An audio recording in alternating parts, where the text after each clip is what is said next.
Hi, everybody.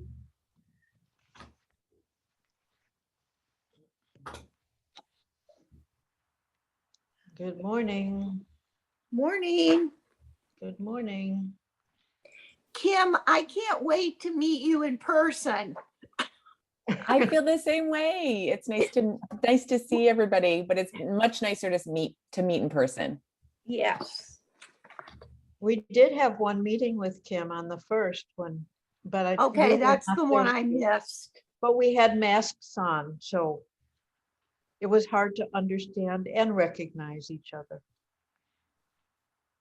Yeah, that was a surprise. Like that, we want to leave the masks on, but it was surprising how much of a difference it made in audibility. I was a little troubled by that, especially if we're going to try to keep some Zoom participation for the public. Yeah. So, I don't know what October holds, but this is a good time to make my Open Meetings Act statement. We are conducting this meeting through Zoom. This is with the understanding that the revisions to the Open Meetings Act, which were in effect under the governor's executive order, have actually expired, but there's some local, there is our legal advice from the state's attorney's office. What there is that there appears to be some local discretion. And because of COVID rates in this community at this time, the county executive and our own board president have determined that a Zoom meeting is safer. And so to fully comply with the revisions that were, I'm in the Brookins building. I was going to be in the Putman room, but it's locked and there's no one down there either. So the agenda is posted on the doors out there. So hopefully if someone shows up in person, they'll just come join me here and we'll put on masks. So those are the important announcements. And just a little more housekeeping. Chandra Somerville will be playing the role of Stephanie Howard Gallo today. Thank you so much, Chandra, for offering to do that for us. You're Hi, welcome. Sandra. Hi. She'll be reading our names, Yes, I'll be taking reading. roll. We are ready for that. We've prepared ourselves.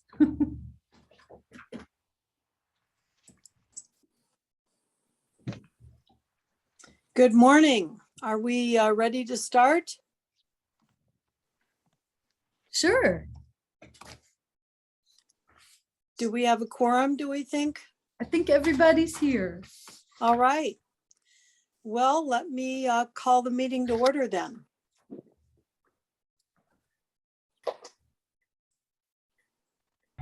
Let's do our roll call. Deb Roosh. Here. Georgiana Schuster. Here, Sue Suter. Here. Kim Fisher. Here. And Robin. Here. Thank you very much. You're welcome. Okay, Zoom instructions probably not needed. Everybody's here. I'll accept a motion to approve the agenda. I will motion to approve the agenda. This is Georgiana. I'll second, Deb. Okay, I guess we have to have a roll call since we're on Zoom. All right, Georgiana Schuster. Yes, Sue Suter. Yes. Kim Fisher. Yes. Deb Roosh. Yes. And Robin. Yes. Okay, the next item is citizen input and public participation. Is there anyone who is on the Zoom call who would like to make a presentation at this time? Okay, I don't hear anything. Maybe I'm being too quick. If somebody raises their hand later, we can always revise the agenda to let them make their participation. I don't have a lot of comments this time. I want to thank Lynn and the rest of the staff for their excellent work this summer and leading into the fall. And I think we'll just leave it at that. Thank you. Well, I guess, Lynn? oh, thank you, Sue. So I would like to make a pretty much an identical comment. We have such a good team. I apologize for the length of this board packet, but a lot of it is information only, and it's information that hopefully you can use later. The biggest piece of it for me was the community needs assessment report, which Leon and Kim made huge contributions to that. Chandra Somerville as well. Stephanie proofread it at the last minute, which is really tough.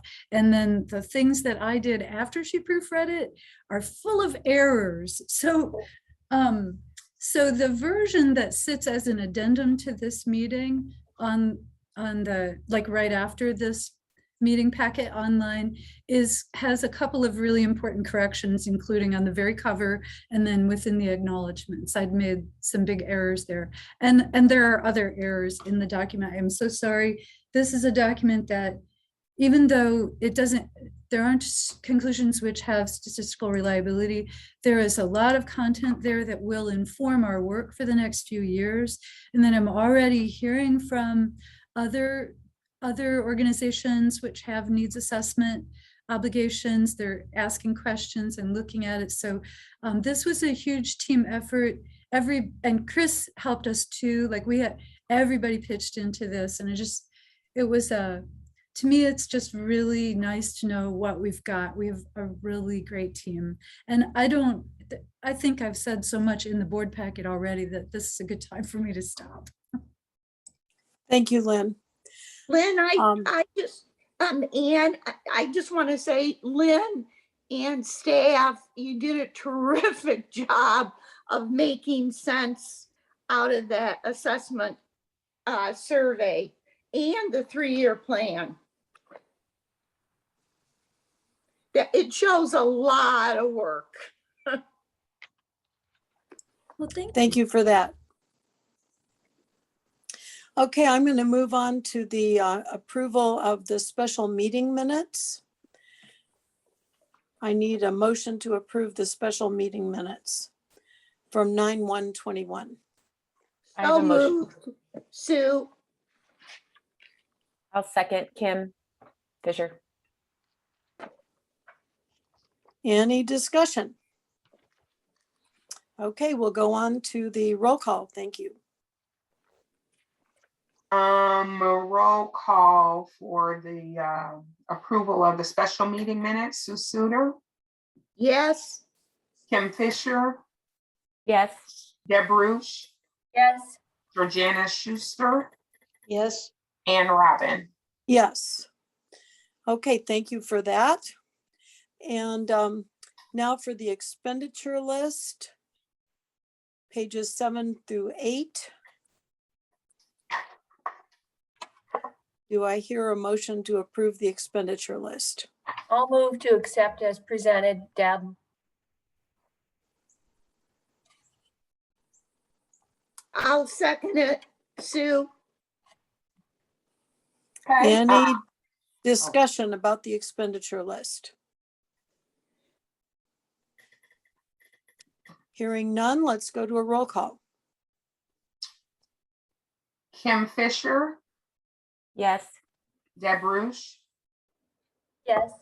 Georgiana Schuster, Yes. Sue Suter, Yes. and Robin. Yes.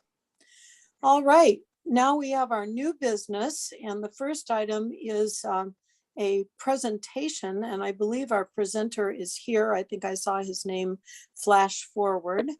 Are you prepared to do a presentation about the evaluation capacity project? I am, thank you. Yeah, I am. This is Mark Aber. Hi, Mark. I will go ahead and jump in if that's okay. Yes. Okay. I'm going to try to share my screen here. So do you have materials too? Because I was going to show the report. I have a PowerPoint. Yeah, it's Okay. very skeletal, but I think it's the Great. right amount for this meeting. Thank you. Would you email it to me and I'll post it as addendum to the meeting? You should be able to share now. Okay. Yes, I will email it to you after the meeting. So it says I cannot share, but let me see if I can try doing that. Oh, there it is. Okay.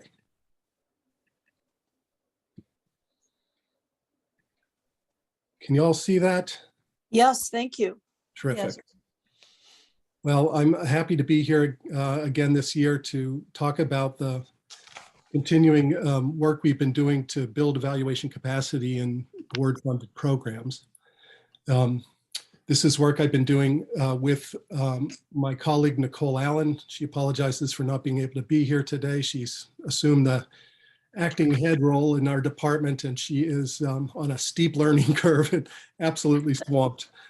So she can't be here, but we worked together with 4 graduate students in the Department of Psychology: Emily Blevins, Danielle Dawson, Hope Holland, and Andy Quaisbarth, all of whom worked directly with the partners that I'll talk to you about here during the course of this presentation. Okay, so I'm trying to advance my slides and I'm not getting them to work here. Let's see.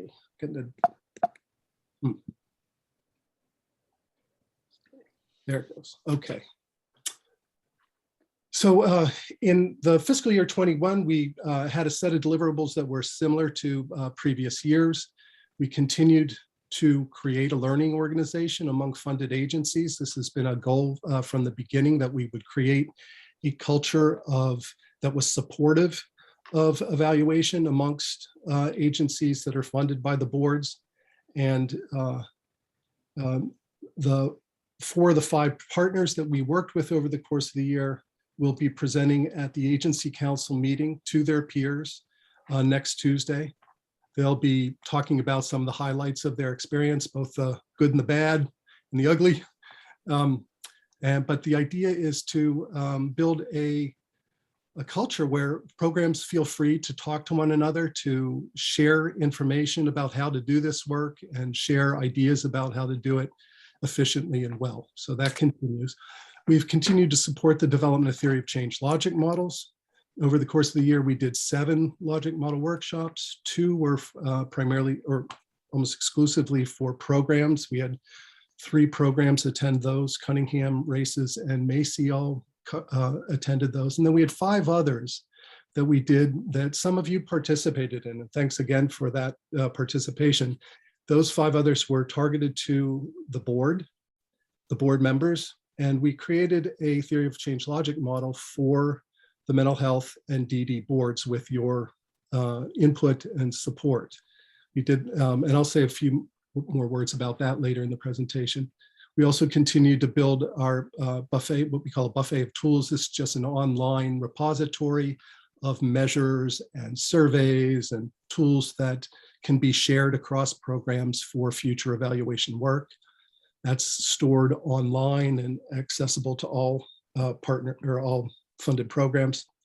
Then we also continued to work closely with programs through the consultation bank. This was more targeted evaluation supports.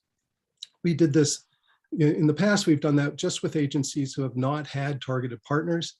But in this past year, we also invited and really worked with prior partners as well, trying to move them towards data usage in addition to data collection.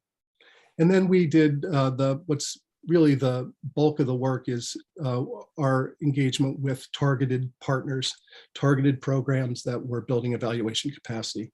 And we did that with 2 new mental health board partners this past year. Cunningham Children's Homes Family Stronger Together program participated. They did a really great job, and you read about the details of their work in the report that I gave you. If you haven't done that and you're interested, you'll find that there. And similarly for Races. These were new partners that really hit the ground running, both of whom have really strong staffs and really were interested in this work. And I guess I should say, since this is the Developmental Disabilities Board, that much as we tried, we did not succeed in recruiting developmental disabilities agencies last year for targeted partnerships. We did have some participation through the consultation bank with community choices and with well, and then some other mental health board programs, but we didn't, with COVID and the challenges that were associated with COVID, there just weren't any developmental disabilities programs that were prepared to step up and invest that kind of time. I'm happy to say that this year, the new fiscal year 22 that we have just started, we have been successful. We have both a new program partner, that is the Champaign County Regional Planning Commission's Decision Support and Personal Choices program, and also Community Choices, who will be a continuing partner with us in the coming year. So we see that as just a blip, but I did want you to know that in this presentation, none of the programs that we'll be talking to you about were actually DB partners. So just to give you a summary of some of the types of activities that we conducted with partners, as you know, we work from a theory of change logic model point of view, and we continue to create and refine those program models for our partners. We help them identify and use high quality empirically based measures of key outcomes that they were trying to get at, including measures of access and barriers to program participation and implementation. And then we also helped develop measures where we couldn't use existing measures that are out there in the literature. We developed with them strategies for collecting data, storing it, and analyzing it. We continued to help identify appropriate benchmarks for interpreting program impacts. And we supported the programs to use the data they're collecting to improve program implementation and program outcomes. So, this is really the goal that we're trying to make the big step towards, is not only are programs interested in and collecting data, but they are really reviewing it in an intelligent way and applying it to their own work, asking the question, how can we improve our programs given what we now know about how they are functioning? And that's, obviously the end game here. New deliverables in this past year included working with 3 targeted programs for data usage. So these were continuing partnerships, partnerships with programs that had already been partners in the past and who we were going a second round with to help them really take advantage of the structures they put in place and starting to use the data, help them figure out how they can use the data. We also offered 2 workshops for data usage, and I'll say a little bit more about those in a second. And we also met with board members. This was, the plan was to do some kind of work with the board. And what we ended up doing was logic modeling, as I mentioned earlier, so I'll say a bit more about that. So let me say a couple of words about the 3 programs that we targeted for continuing partnerships. Those were all mental health board programs, as I mentioned. GROW, Rosecrance's Criminal Justice and Mental Health Program, and the Uniting Pride Center of Champaign County. And each of those reworked old measures, improved the structures for the data that they're collecting, and worked on data usage.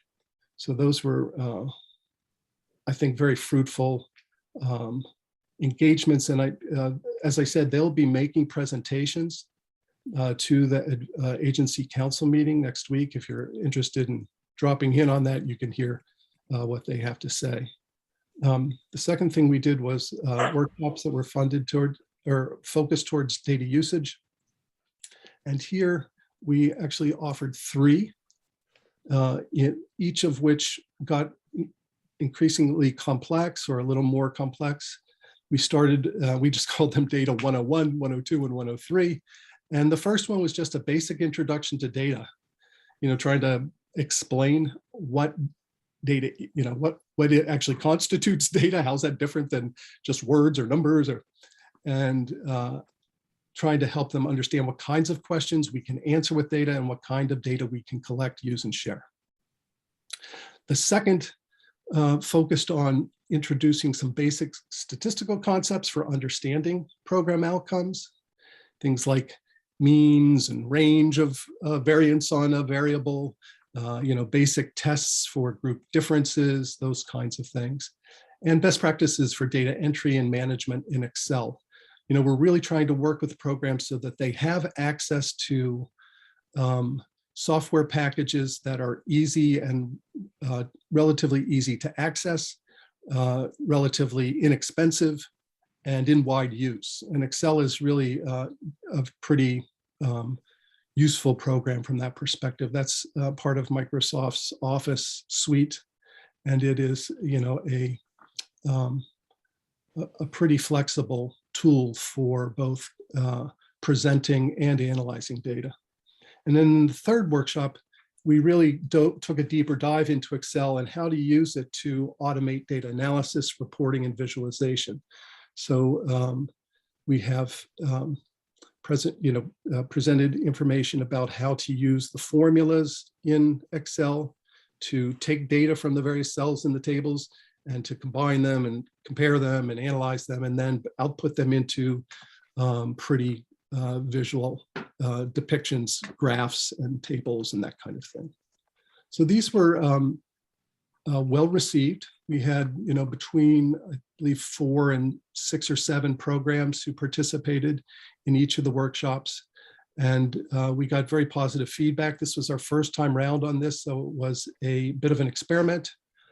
We are anxious to try this again a second time around. We've recorded, or we plan to record, these presentations the next time around, and we'll make them available. We'll put them in our online archive of resources that people can go back and access at any time. And then finally, just to talk about the third new deliverable this year is the logic modeling process that we went through with the board. Most of you know about this because you were engaged in it. But as I mentioned earlier, we did 5 workshops. Each of them were attended by some members of the staff. Sometimes, some members of the staff. Lynn, I think you were at every one. Chandra was at nearly every one. Your role was very important. And then we had, to remain in compliance with the Public Meetings Act, we didn't have more than 2 board members from each of the boards at those meetings. That's why we ended up doing 5 instead of knocking it out in 1 or 2 workshops. And the intention here was both to help the board understand this work, the logic modeling work, because it is foundational for the work we're doing with our partners, but also to give you the opportunity to participate in it and use a logic model for your own work. And we produced a beautiful model. This is the sort of trimmed down version of it, believe it or not. And I'm not going to go through this model. You know it as well as I do, probably better. It's should be thought of as a working document, one that can guide your evaluation activity, and one that can be changed as your priorities change, as the activities that you're engaged in, you drop some and add new ones, as the outcomes that you're hoping to achieve also grow and change over time. So this is both a guide for future evaluation work, but also a way to communicate. It's a tool for communication amongst board and staff about what your overall goals and objectives are. And so it's a visual representation of that. We are very proud of the work you did, and we're happy with this model. So I think that's all I have for you today. I'd be happy to answer any questions. I know I gave you a very long report.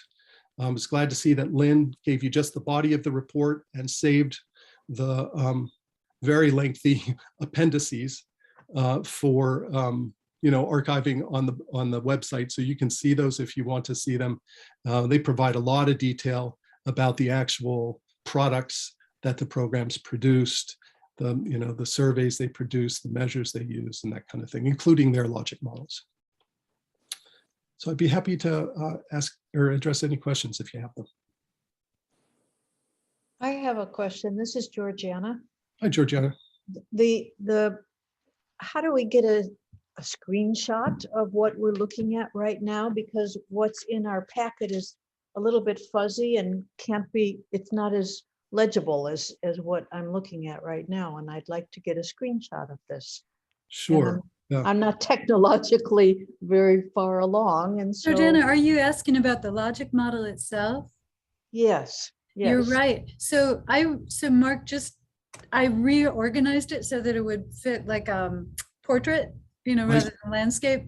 It's actually wider than landscape. And then I found a few like need for word change in a couple of places and used it in the 3-year plan. So we could post the original, but there's also a version, the version that I reorganized is really clear. It's just not in the board packet. And I think online it's a little more legible in the board packet that's online. But I could just. I was going to say, Lynn, I'm sorry to interrupt. I would be happy to send a PDF copy of this PowerPoint. So I'm showing you this in PowerPoint. It's where it was created. And I think it's probably the highest resolution in this application. But the PDF is also, you can export this to a PDF. And if you have the Acrobat or Adobe Reader, you'll be able to open it. Is that something you can do, Georgia? Yes, I can. Yes. So I will gladly send you that by email. I'll send it to all board members. And then so I'll post it on the website with the other materials so that it's available to the public too. Okay. So I'll send a PDF version. There's this one, and there's also a second. Let me see if I can pull up a more complicated one. Here it is. That has a little more detail in it. And so I'll send those both to you. Okay. It's a slightly more annotated. I think that's what we're seeing on page 79 of our board packet. But like I said, it's a little fuzzy in the board packet. Sure. Happy to do that. Well, thank you, Mark. Are there any more questions for Mark? Well, thank you for that presentation. And I think I speak for all of us that this has been a very fruitful collaboration with your group, and we really appreciate all of the work and attention. And I think the agencies do also. Thank you. It was nice to see you all today, and see you real soon. Okay, thanks. Okay, the next item is the Community Needs Assessment Report, pages 33 to 76. Yes, I will. I'm going to kick Mark Aber off of the screen. Sorry, Mark. His document was much prettier than mine. No problem. Sorry about that. So, I mean, it's quite long, and like I said, no rush to read it. It's going to inform our future work. There are errors. There's one. Maybe I shouldn't go through all the errors. No, Lynn, leave the errors alone. That'll be okay. You'll see them, but we got the big picture. Right. And the things that really stood out about this project were like, it is important to us to understand the attitudes and values of the whole community. And with a survey, you can get to those from some people, but the people who are hardest to reach are the ones who have the most stake in the things that are funded. So every year, I'm really grateful for the preferences survey that you all fund through. It's part of what the Regional Planning Commission ISC unit is doing through that contract. It's just their year-end report is, they have asked some extra questions when they're enrolling or re-enrolling people from PUNs. And those data are like the closest we get to what people who are most directly affected by services actually want. And a lot of times it looks to me like they're the things they want are the things they already have, or the things that are quite reasonable to expect as a resident of the county. So, maybe there are some limitations with the way we ask questions of people who have developmental disabilities. We may be getting like maybe what they think we want to hear. I'm not sure. It's not a, it's between 200 and 300 people each year. So again, it's difficult to come to conclusions like that, but it's really rich. So that's in here. And because of that, and because of a piece of good news that came from Becca Obachowski earlier in the year, we ended the whole narrative part with Dee Dee and Becca's good news. Because it's just like, this is a tough year, a tough set of issues. All the data that we can find from other sources is like, hard to look at. Like, bad things are happening to people. And so I tried to inject some hope by structuring the whole report with, towards some like real content from people with developmental disabilities, and then a happy note. But there are a lot of serious issues described and framed in this document. It also, when we were trying to get to people who might use mental health services or addiction services, we got some really helpful feedback. It was very hard to get to. Mr. Bryson was going door to door talking to people and Wow. yeah, and didn't get a lot of responses. I think the richest comment he got was, what's going to change? So in other words, why do you want my time if it isn't going to change anything? Like, I thought, well, that's really important for us to reflect on. So anyway, there's Lynn, I just want to make one comment, if it's okay. I really liked what you said about people responding in a way that would suggest they're giving you responses about what's reasonable right. in our county. I think that really hit the target, that one comment. It seems to be true each year. Mhm. They want to go to movies or out to dinner. I mean, Kim Bowder might want to speak to that, but I love those results. I feel like that's, if we could get something like that from people who really do use mental health services, it'd be great. But I liked the honesty that we got from those folks too. So. Lynn, it really, you're right. I mean, it really does have a lot of information. And one of the things I noticed was the 50% turnover rate for DD agency staff. That, I mean, we knew it was high, but, and the poverty level in Champaign County, that struck me too. Lynn, is there anything else that you and staff really stuck out in the report? Well, it is against my nature to find the positives. And I was forced to do that because there's so many negatives. And I feel like the things that I am pointing to really are strengths of our community. I'm quite proud of the DD board and the mental health board for pouring so much money into the young people of this county, because this is a very young county and all those risk factors point to additional pressures for children and for young families. And so I think, like, yay you, and yay those organizations for working together when working together is a huge risk, and often they're not funded to work together. So that, I think that rises to the top. The other thing that I think is an incredibly important strength here, how could we have known, but all the work that's been done, again, at the initiative of the mental health board and the DD board, but by some very hardworking individuals too, in cultural and linguistic competence in this community and trauma-informed care. Those things are going to serve us well in the coming years in the recovery from all the impacts of COVID. So I think, like, just taking a step back and applauding ourselves, and that, this community has some visionaries who will do that work even when other people don't believe. It's like, where we are now, I'm just quite happy about those things, and a pause to celebrate. Thank you.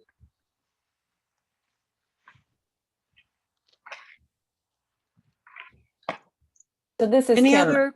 Oh, Yeah, go ahead. I had my hand raised, but I don't know. I don't think I think I missed the Zoom protocol. If I'm supposed to just unmute or if we're supposed to raise hands. Well, I don't have immediate access to the hand raising function. I think that goes to the moderator, and yet I'm supposed to be running the meeting. So just speak up. Okay, very good. Fair enough. Okay, so this is Kim. So one thing that just really struck me about the quotes from some of the interviews was the issue related to self-advocacy. And there was some quote, I'm trying to find it, but there was a quote somebody talked about really wanting to advocate for funding for themselves and for the services that they need, and those who, their friends and things like that, and their interest in really advocating towards legislators for increased funding. So I just was really struck by that, because that's really empowering and, taking control of your life and situation. And I think, their own perspective is definitely the most impactful to legislators. So I was just wondering, for this information that we have in this community assessment, does that influence what we recommend for like the next call for grants from agencies? So it would, for potentially, could we have a discussion about maybe having, encouraging agencies to do some kind of advocacy, or maybe additional advocacy trainings to legislators focused on increasing funding for services? I guess I'm new, so I'm not sure. Could you state that as one sentence, please? I got it. Sure, no problem, Ann. So my question is, do we use this information? One, do we use this information to suggest to agencies in our next call Yes. ideas for programs? Yes.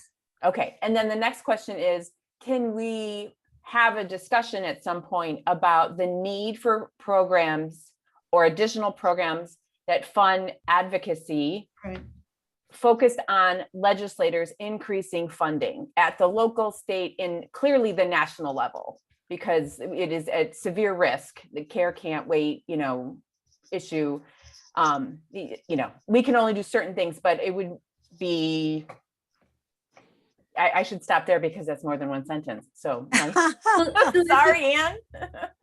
Ann, is it okay if I respond?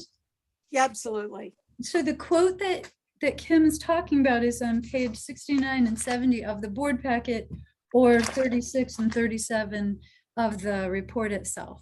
So I agree, that really caught our attention as well. This is someone that we know and we are familiar with the potential, and she's right. So at your next board meeting, I'll be presenting you with a draft of priorities for the next funding. So what you just said, I can already use to create some, like there is already a self-advocacy priority, but shaping, refocusing, combining priorities, that's always possible right now. And it would just be a draft too. So during that meeting or before, while I'm, working on it, any comments like this, very helpful. I think that system advocacy by self-advocates is amazing. And I know that some of the organizations are already involved in that. So maybe elevating that. So thank you. And regarding raising hands, I can't easily see them because there's so many participants right now. So I really apologize for that, and appreciate Ann being really open. Yeah, I'm not sure how I can see the raised hands on the screen. Maybe I need to be taught how to do that. Happy to show you after the meeting. All right, Sean. You're okay with that. Yeah, or if you're looking at it, if you're the, online moderator, you can bring it to my attention if somebody has had their hand raised for a while. Okay. Thank you. Any other And- comments about the community needs assessment? And Yeah. I would I see just- your hand. Yeah. Well, I do both.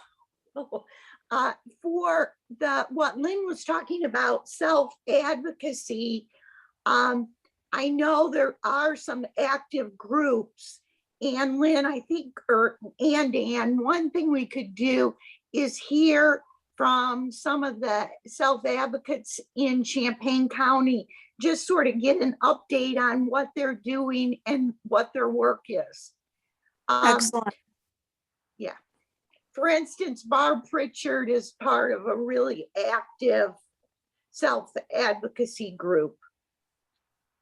And to hear directly, I think, from self-advocates would be very interesting. Yes, it would be. Thank you for that. Any other hands raised? Okay, the next item, segueing directly from the needs assessment, is the draft 3-year plan.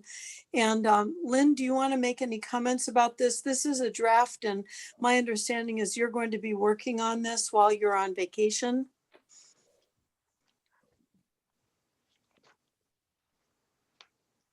No, this is, Kim put this together, and this is your first draft. You Okay. don't have a first draft yet of the priorities document. That's what Oh, I'm gonna be working on. priorities. I'm sorry. It's the so- priorities you're working on. So, the priorities have to fit within the strategic plan. We spent, we'd spent a good amount of time on this, and I think one of our comments at the end of those conversations was, wow, like it's hard to change our own strategic plan when the context never changes and doesn't appear to get better, and so like there are very mild revisions. I think that we are both, Kim and I, are open to other changes. I have it on the screen. We tried to integrate some of the pieces from the logic model into this. We may not have gotten it perfectly right, but I think this is a great start.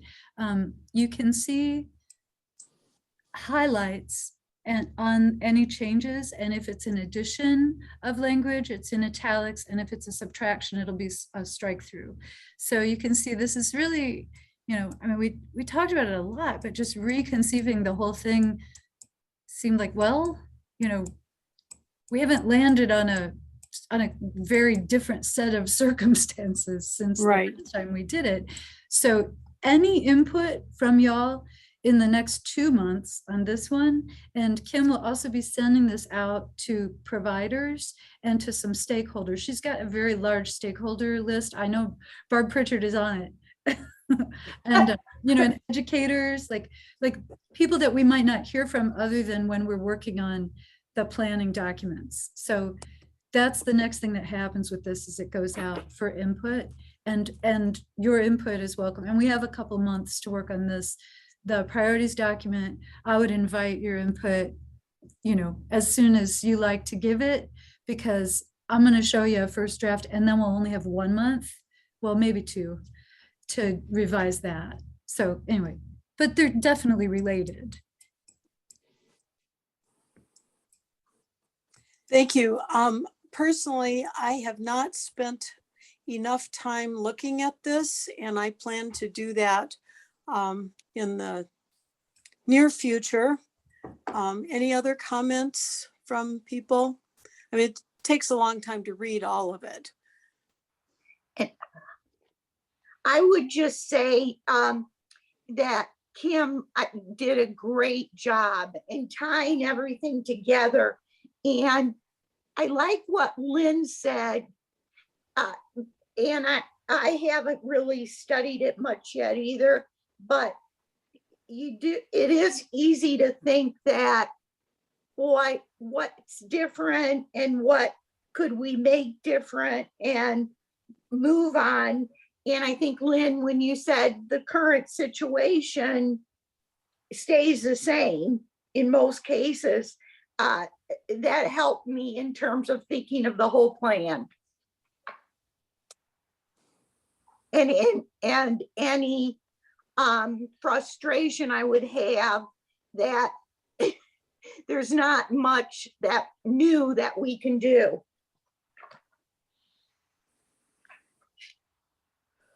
Thank This you. is- And any other hands raised on the 3-year plan draft? This is Kim. So Yeah, I can. Fisher. So I want to just add thank you to Sue's comment. I agree that this is very helpful to read. One thing, and this is because I'm very interested in community engagement and civic engagement. One thing I noticed in that goal 8 with all the objectives, and I skimmed it, but I didn't see anything related to technology access or use of technology to engage in communities or in the community, or increase social inclusion and kind of a priority. And I know we had a discussion, I think at one of the previous meetings, of whether or not that's something that we can include. And Yeah. I think there was some discussion about it. So can I did- you I did update some us on- follow-up. Yeah, I mean, Yeah. this is, we've had legal advice from the state's attorney's office and from our own attorney that this is outside of the explicit statutory authority. So you can do it, but they're not comfortable about it. So the suggestion was, and then reinforced by like our county processes for payments requisition and even for like how much we can spend on certain county processes, slow everything down too. So their suggestion had been just continue to do this as specific assistance through agencies.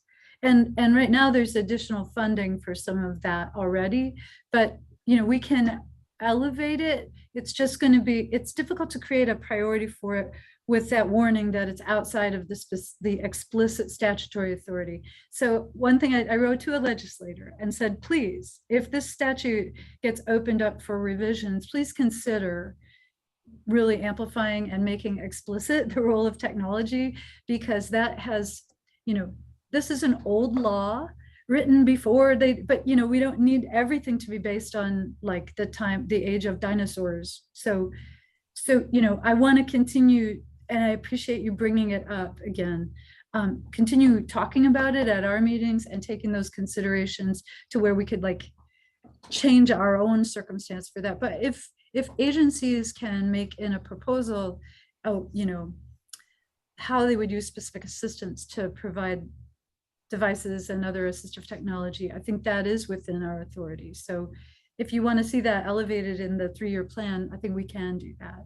Yeah, I think training for DSPs and training for, self-advocates themselves to utilize technology, that would seem to be under our purview. Yeah. And then just to kind of get, I don't know, disagree with the attorneys and, legislators, I guess, or the law, our community survey, I thought I saw somewhere where it said your preferred way to get information. It was like through email, through social media. So we can use that data as evidence for the typical community. The way they're getting information and participating in community is technology. So if we're not prioritizing people with IDD and their access and use of technology and internet services, then they're totally or mostly excluded from society. Right. So, I mean, it's a little bit of a hot topic. So the hot issue training with me. piece, you are right. The training piece, I think we're free and clear. So we could amplify that in the priorities document and the 3-year plan. Like, I think that's like absolutely within your authority. Like, and you're right, totally justified by what we just learned. Thank you. Kim, I think you could be a big help since, like you said, your main or your priority is community involvement. And I think that your input will help us a lot. Too.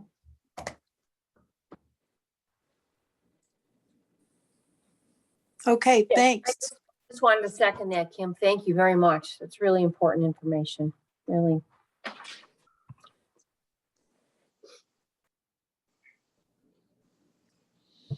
Well, are we ready to move on to successes and other agency information? Everybody's favorite part of the meeting. Do we have anyone that wants to speak up? Oh, go ahead, Becca. Hi, sorry. Hi, I also Patty. lost- Oh, Hi, Becca. Who's hi. gonna go Sorry. first? Patty, you can go. Hi there. I just wanted to give a kind of an update on just something that has happened in the last few months here in Champaign County. I know that you guys have had some incredibly difficult decisions and conversations and the mental health board too about the SILA services in this community. And our own experience has been that, IAG has, left the area, CTF has left the area, and residential developers has closed 2 homes. CTF approached us probably a year ago. The timing might not be exact, but we started conversations with them, and in July assumed the home on Devonshire that supports 5 individuals that otherwise would have been leaving this community. And they have 4 of the 5 received services from DSC. So it was really nice that there were strong working relationships with the families, and the individuals were very comfortable and involved in services that, the other services that we supported them with. So I just wanted to mention that while it wasn't the smoothest transition we've ever experienced, it has been really good for the residents in that home. And the other piece that I just wanted to mention is the reason that was even possible is because it came with staff. We would not have been able to support those folks, and those people would have been receiving services in Charleston or the Chicago area if we wouldn't have been able to maintain the staff that were working in that home already. Had CTF, said we're going to offer them all jobs elsewhere, it would have been a deal breaker for our ability to support, because of what you all know is the staffing crisis in this community. But we are really happy that we were able to take that on and kind of keep people at home and preserve those relationships, and thought that now that it's complete, that it was worthy of mentioning with this group. And that's all I wanted to share about that. Thank you for that. Thank you. And strong work. Okay, I Becca? think the Oh, assessment sorry, too, Sue. we knew this, but I think the assessment too showed how important family is. I think individuals said that's their number one priority. So that just goes, I think, to the argument for housing and SILAs and staying close to family in the community. Thank you. Becca, are you ready? Yes. Yeah, I just had a couple just quick little sort of nice things to share. One was that I'm just really excited about the classes that we're going to be offering, and mostly in particular that we've been able to partner with a lot of other community organizations to offer those. So the one that I'm thinking about is that it started actually, I think today or tomorrow, the 23rd, which is a transportation class that we're actually going to be able to partner with CUMTD. And they were really enthusiastic about working with us and are kind of talking about their own transportation sort of learning and training programs that they'd like to start. So we're going to be sort of using their space over at the terminal and have some of their staff sort of participate in the teaching in that class. So we're really excited about that. And then also just kind of to echo what Lynn had said in her sort of preface to the needs assessment, employment continues to go really, really well. And we're having a lot of success getting people settled in jobs. I think we've gotten, I don't know, 3 or 4 jobs in the last month for people, and businesses are really enthusiastic. And so it's nice to see that continuing. It wasn't just a one-off, and we're really hoping that that continues. So I just thought I'd kind of share that continued good news. That's all right, a bright spot.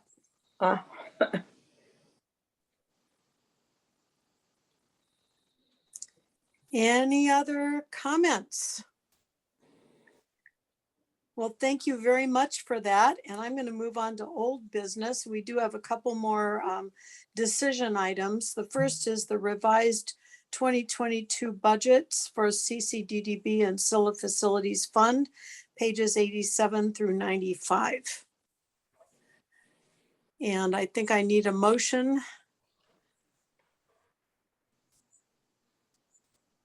So moved, Sue. I'll second. So that was a motion and a second to accept it as written. Do we have comments or questions?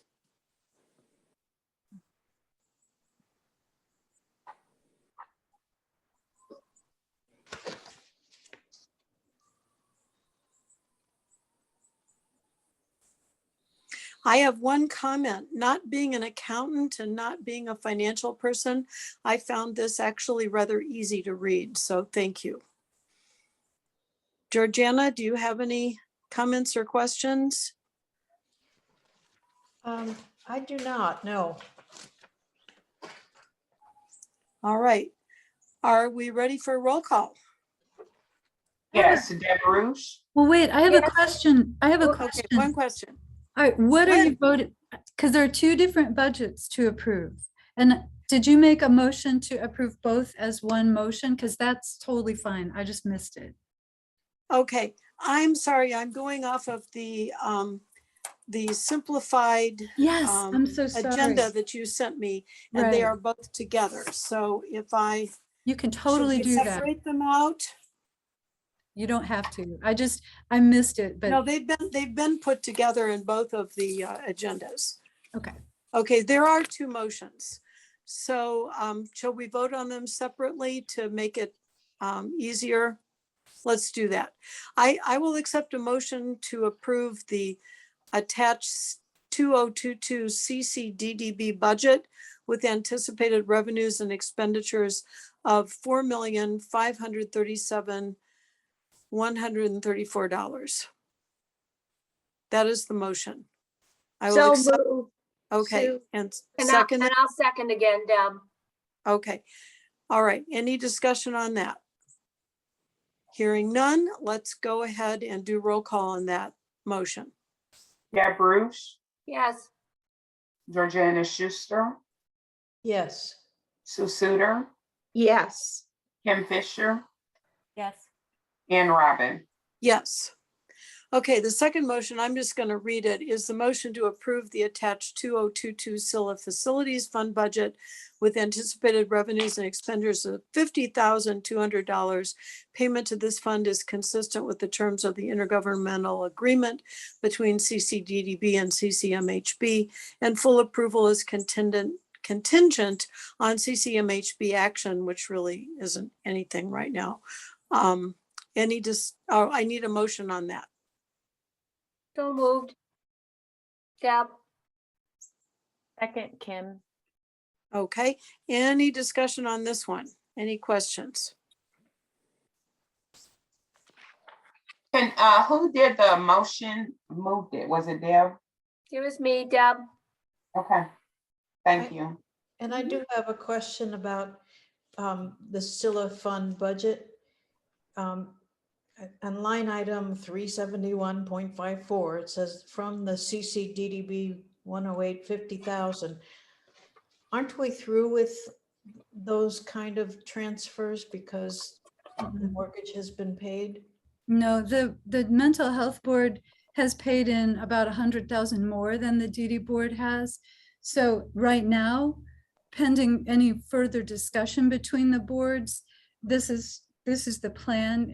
I think it may be that there are two more such payments to get them equal, to get to 100,000, but it can all be reconciled after sale, after there's money in the account. So like really you're pointing to a bigger issue, which is that we'll probably have to look at this budget again too, but it's too early to do so. So this motion and approval just brings it up to what the county board is looking at of our plans for 2022. And then you all need to have an opportunity to talk with the mental health board again about what to do next with this fund. So reconciling it could be, it could change so you don't have to pay anything next year. That could be part of what happens. It's just I don't have approval, and that would be something you all work on together. Okay. Does that answer your question, Georgiana? It does. Yeah. Yeah. Okay. Any other questions or comments about this motion? Okay, can we do roll call? Georgiana Schuster, Yes. Sue Suter, Yes. Kim Fisher, Yes. Deb Bruce, Yes, and Robin. Yes. Okay, thank you for that. And thank you for that clarification. Now we have an update on the Scylla project. Lynn, do you want to make a few comments about that? Oh, man. Or, Yeah, we sold the first property, which was ready to go. It had only a need for some minor repairs, mostly cosmetic. It was on the market for a couple weeks, and then we had an offer, and couple negotiations later. And you all know, because we had to have that special meeting, that the attorneys were not comfortable with simply minutes from meetings approving the authorizations, you know, for me to accept a bid. So they had y'all do a resolution. They loved that. Even though you ended up having to make quite a large revision of it, that was totally fine. So after all those, kind of extra moves that none of us really were expecting, the closing took a half an hour. The people were lovely. They've come here to do some work that's actually related to our work. So it was like a really nice connection. I don't, they deserve privacy, so I'm not going to say more than that. Then I came to the building to deposit those checks, and it took 2 hours. So I'm just, a shout out to government processes. Wow. So the second home is listed now, but there are more major repairs, and some of those are already started. Some are cosmetic, some are possibly much bigger. Like there could be a problem with the roof. So that's, Lynn? yeah. For the, other than the roof problem, which is yet undetermined cost-wise, do you have an estimate of what the repairs that we would be responsible for are going to run? Well, The idea? there is a list, but it might take me a minute to find it. It's been a while since I approved the repairs list, and it does have a dollar amount on it. That's all here on my computer, and I can fish around for it. I'm sorry that I don't have a number for you. Well, that's okay. I was just curious if we're talking hundreds or thousands. Thousands. Okay. Unless, obviously the roof, but I think we have insurance, so we might have some help from insurance for the roof. I don't know. I think the list of repairs is in a, where the heck is it? I'm sorry, this is. It's okay. If you could just kind of let me or us know what, I don't know if anybody else is really interested in that factoid right now, but I'm just curious. Yeah.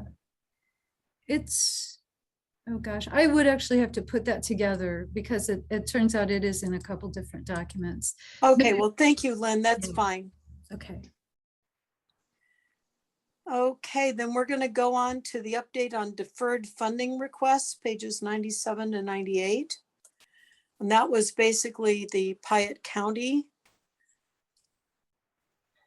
And there's no decision to be made. It's just an update. And my understanding is that they have withdrawn their request and may revisit it next year. Just on the record, I think it's a shame that once again, we're looking at what happens when our government doesn't work very well for us, conflicting opinions, handing off decisions, and nobody really, the left doesn't know what the right's doing at the DHS, and it's a disservice, I think, to our community and the people that could benefit from this program. And This is Georgiana. I would like to add that, in the summary on page 98, it does say the fact that Champaign County residents receive care out of county deserves attention. I would agree wholeheartedly. Why are Champaign County residents being taken over to Piatt County for services? Well, Right. that could be addressed with the individual clients. My understanding is that these are rural people who actually live closer to Piatt County than to the services in Champaign County, and who may be more oriented toward that. And it's also possible that the services there are more compatible with their needs, but that's an open question. I agree with you, that should be addressed.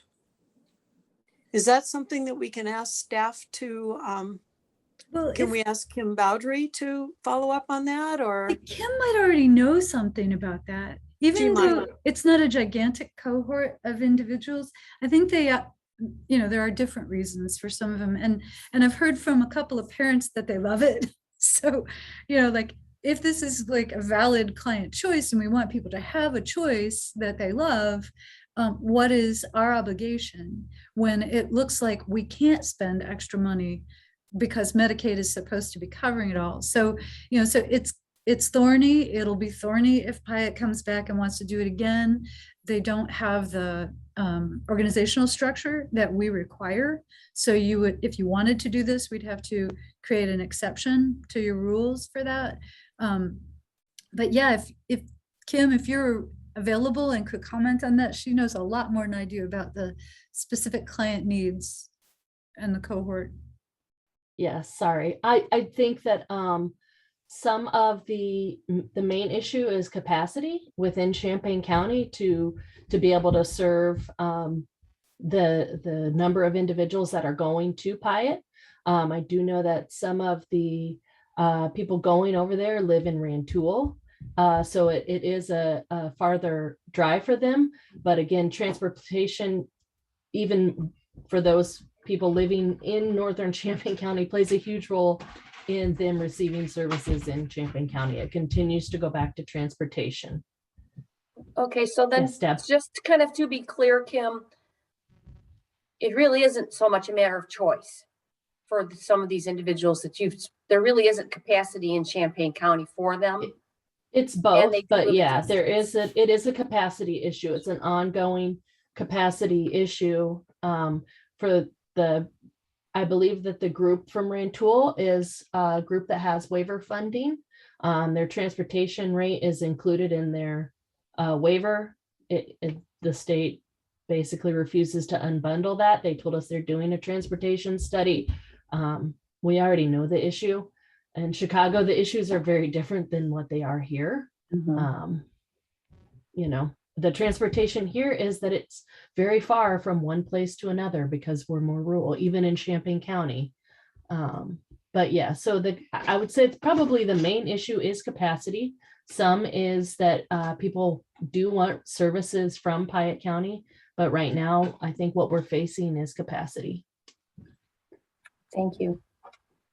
And I would just like to emphasize what Deb said. And as someone who has worked in state and federal government, so I'm sure I know I've been guilty of this. But this memo is a perfect example of bureaucracy, and like Deb said, one agency not knowing the other. It really is a perfect example of that. And then the individuals that get lost in all of that. Frustrating, right? Yes. So the question is, how do you work effectively within that system? To benefit the individuals.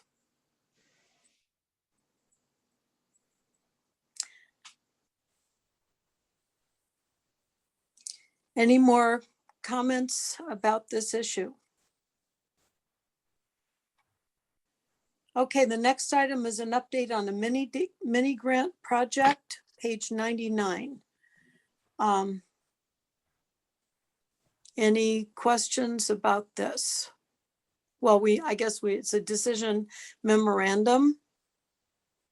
The background is this was from 2019. These grants were given and most of them have been dispersed, but there are a few that have not. And this one is asking for a change.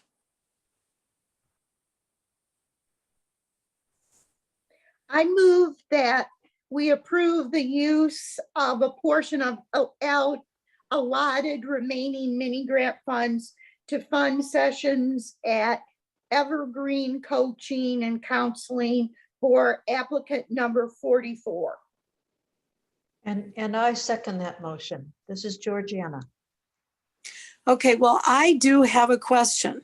The decision memorandum does not state an amount of money, but in the request for board action, it says use a portion of the remaining $2,000. So should we put that into the decision section? Is there a dollar amount needed in this decision? Lynn or Kim? Or Chandra? They did not give me a specific dollar amount. They are continuing speech therapy, but speech therapy has been limited also due to capacity issues.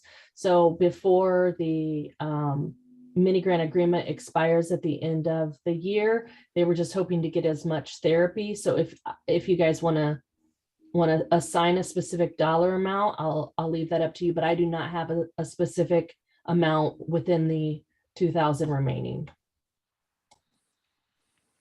Okay, I'm confused because everybody that we gave grants to had a specific dollar amount. And this refers to some dollar amounts, but yes, he I'm has not 2,000 sure. remaining.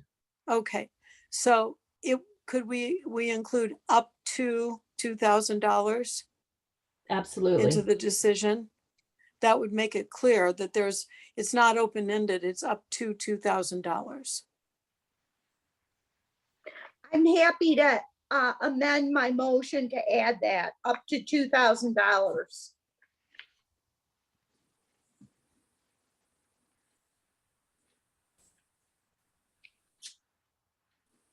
Georgiana, do you second that amendment to the motion? I do second that amendment, up to $2,000. Okay, any more comments or questions about this? Okay, ready for roll call. Okay. Ann Robin, Yes. Deb Bruce, Yes. Kim Fisher, Yes. Sue Suter, Yes. Georgiana Schuster. Yes. All right, thank you. Well, the rest of the schedule, we've got agency service reports, pages 100 to 134. Once again, I want to thank staff for putting in the bar graph in addition to the text, because I find those very helpful. So I think the format is good. Any comments about the agency service reports or questions? So I have a question for Kim. Kim, these are cumulative, right? The bar graphs. Correct. This is program year 21 in full. Okay. Not the program reports above. Those are just fourth quarter.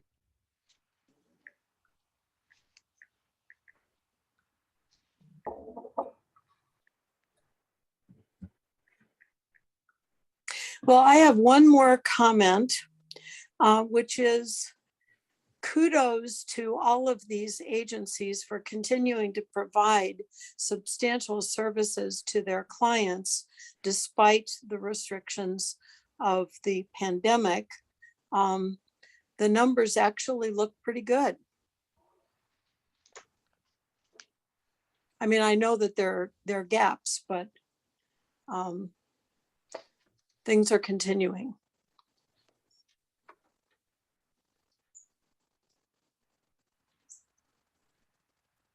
Any other comments? Questions?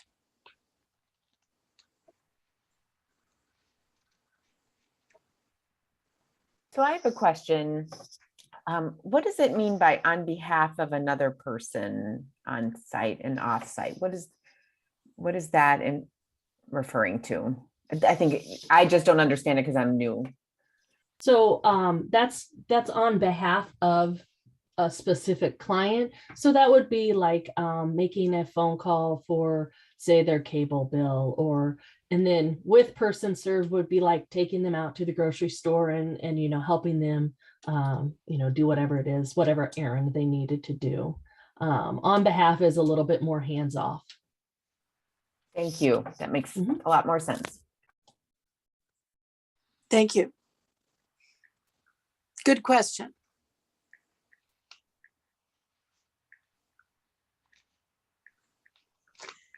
All right, the next is the schedule and timeline. And am I correct that our next meeting is in October? Do we have anything in interim in between there? Sorry, I was just looking at the repair bids that I've approved so far and trying to come up with a subtotal for you.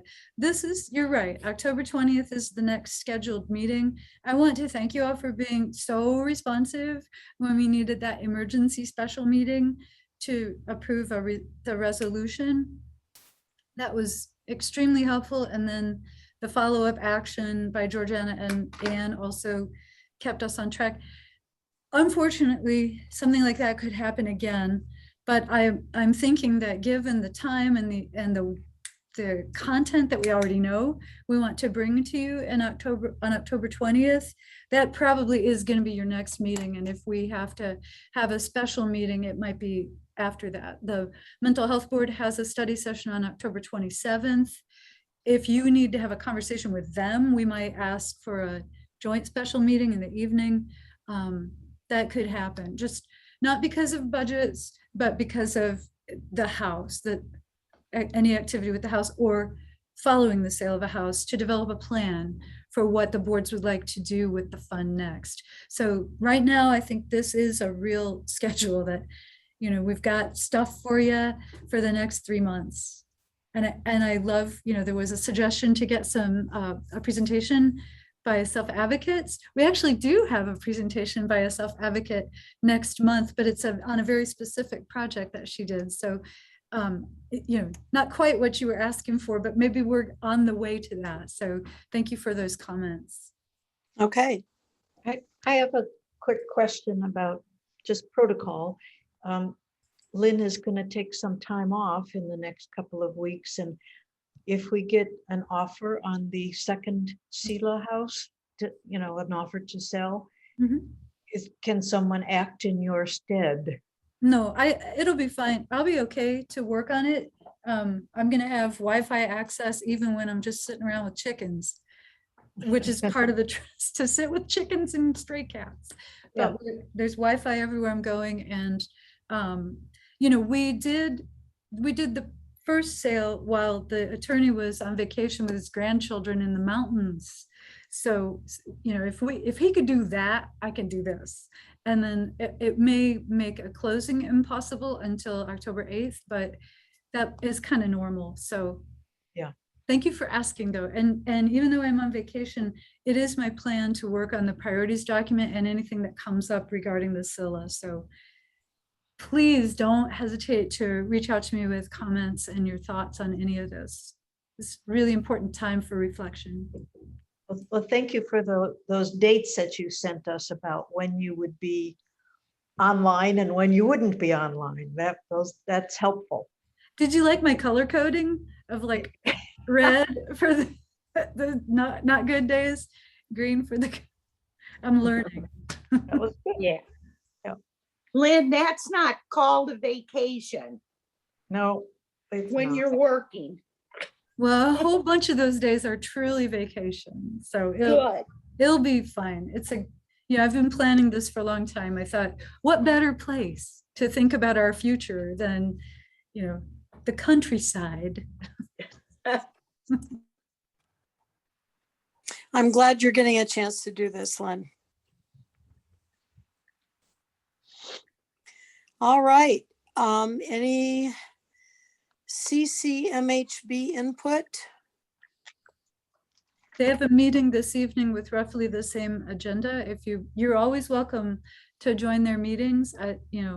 It's just 2 meetings in the same day, maybe a little too much for folks, but very similar content. Thank you.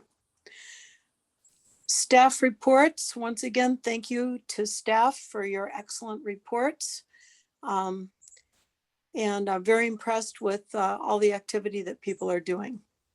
I'll second that. Thank you. And board announcements. And I think we have 2. One, Lynn, you sent out a memo about an event that is called Strides Against Stigma on October 3 that was sent in by Georgiana. Yes. Okay. Do you want to just mention this, Georgiana? We have a flyer that was sent out. NAMI, the National Alliance on Mental Illness, of which I'm a member of the local board, the local affiliate board, it's one of their events. They do this annually. It is a walk to bring the issue of mental illness to the forefront, make it more a part of people's everyday conversation and not in such a hush hush tones. So it's an annual event. It is a fundraiser. We like people to come out, whether they can contribute funds or not. Just being there together is an important part of it. Now, I saw the flyer this morning that was sent out. Does that give us all the information that we need if we wanted to sign up for it? I think it does. It's October 3rd, which is a Sunday. It is the walk starts at 2:00 in the afternoon. It's at Meadowbrook Park in Urbana.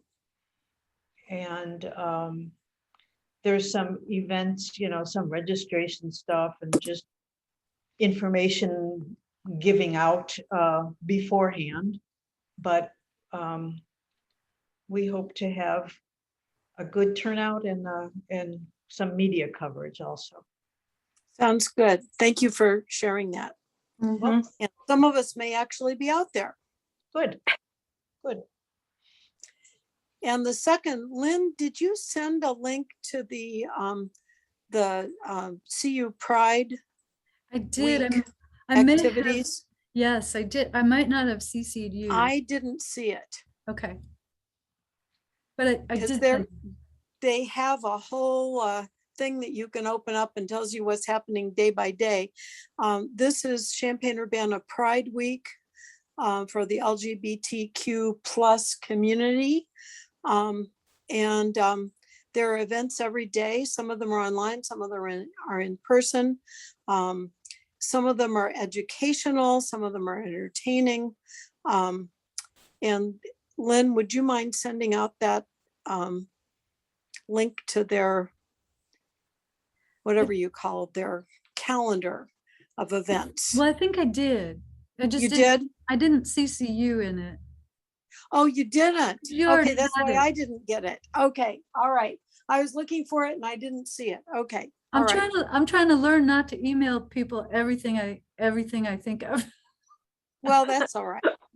Okay, so there were a couple of things on there that sounded like they were particularly relevant.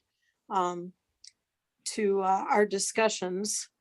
And I don't have the thing in front of me right now, so I can't remember exactly what days they are, but you can look those up.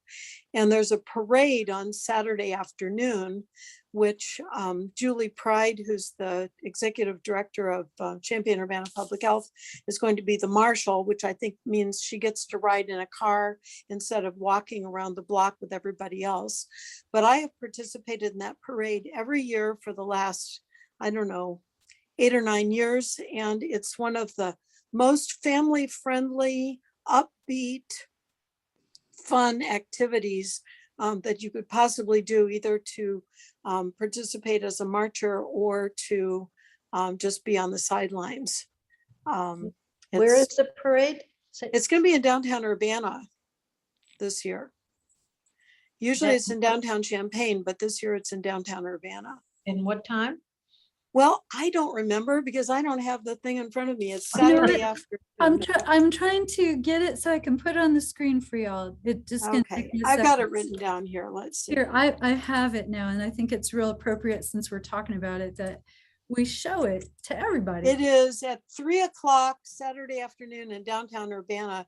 Downtown Urbana is small enough. If you go to downtown Urbana, you've got to be able to find it. Yes. Yeah. Yes. So here's all the stuff that we've missed so far. I think there was, well, there's a couple of things that we haven't missed. that we haven't missed. There's something. Friday, let's see. Oh, there's lots of stuff we haven't missed. This is Yeah, good. there's some stuff you haven't missed. Oh, the online workshop, Making the Invisible Visible, Trauma and Resilience Initiative. That's certainly relevant to our work, and that's tomorrow at 7 p.m. So I'm going to put the link to this in the chat for the public.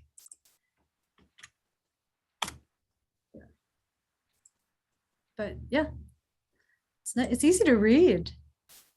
Yeah, somebody did a workshop about using pronouns, and I didn't take that, but I probably should because I'm having a hard time with the pronouns. But we'll get there. I see, Lynn, you've got pronouns behind your name here. I have a 21-year-old or 20-year-old who's you're she and they. I am. This All is right. just like, you know, coming out a little bit myself. All right, so that's any other announcements? Well, then I think we are adjourned, and I thank everybody very much. I think this was a productive meeting. Have a good day, everybody. Thank you. All right, Thank you. it's not raining Bye. at the moment. Thank you. Get outside. Yeah. Thank you. Lynn, you have a good trip. Yes. Yes. Have a good trip.